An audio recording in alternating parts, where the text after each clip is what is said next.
हजारों साल नरगिस अपनी बेनूरी पे रोती है, बड़ी मुश्किल से होता है चमन में दिदावर पैदा। देश के पूर्व प्रधानमंत्री डॉक्टर मनमोहन सिंह जी का गुरुवार को 92 वर्ष की उम्र में निधन हो गया।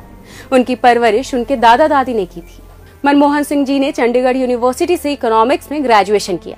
अपनी आगे की पढ़ाई उन्होंने कैम्ब्रिज और ऑक्सफोर्ड यूनिवर्सिटी से की। राजनीति में आने से पहले डॉक्टर सिंह ने एक अर्थशास्त्री और प्रोफेसर के रूप में करियर बनाया, साथ ही आर्थिक अनुसंधान और नीतियों पर काम किया। कुछ समय बाद वह United Nations conference on trade and development और वर्ल्ड बैंक से जुड़े। 1970 से 80 के दशक में मनमोहन सिंह जी सरकार में महत्वपूर्ण पदों पर रहे। 1972 से 1976 तक वे वित्त मंत्रालय में मुख्य आर्थिक सलाहकार रहे। फिर 1982 से 1985 के बीच रिजर्व बैंक के गवर्नर और फिर योजना आयोग के उपाध्यक्ष, प्रधानमंत्री के आर्थिक सलाहकार और यूजीसी के अध्यक्ष भी रहे।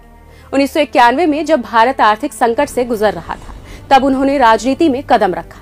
नरसिम्हा राव जी की सरकार में वित्त मंत्री बने। इस पद रहते हुए उन्होंने उदारीकरण और वैश्वीकरण से जुड़ी अहम घोषणाएं की, जिससे भारत की अर्थव्यवस्था को नई रफ्तार मिली। मनमोहन सिंह जी पहली बार 1991 में राज्यसभा के सदस्य चुने गए। इसके बाद वे 1995, 2001, 2007, 2013 और 2019 में राज्यसभा के सांसद बने। 33 वर्षों तक संसद सदस्य बने रहने के बाद वे 3 अप्रैल 2024 को रिटायर हुए।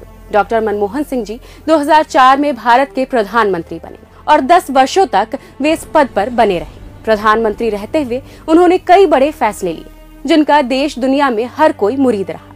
शिक्षा का अधिकार, सूचना का अधिकार, रोजगार गारंटी योजना, पहचान के लिए आधार, अमेरिका के साथ न्यूक्लियर डील, भूमि अधिग्रहण कानून, खाद्य सुरक्षा कानून के अलावा उनके आर्थिक फैसलों ने देश की अर्थव्यवस्था को नई ऊंचाइयों पर पहुंचाया। उन्हीं की आर्थिक नीतियों का परिणाम है कि भारत दुनिया की 5वीं सबसे बड़ी अर्थव्यवस्था है। जब पूरी दुनिया आर्थिक मंदी के दौर से गुजर रही थी, तब केवल भारत ऐसा देश था जहां मंदी का नामो निशान तक नहीं था। 2014 में प्रधानमंत्री के तौर पर अपने आखिरी भाषण में उन्होंने देश का शुक्रिया अदा करते हुए कहा था, मुझे जो कुछ भी मिला है इस देश से ही मिला है। एक ऐसा देश जिसने बंटवारे के कारण बेघर हुए एक बच्चे को इतने ऊंचे पद तक पहुंचा दिया।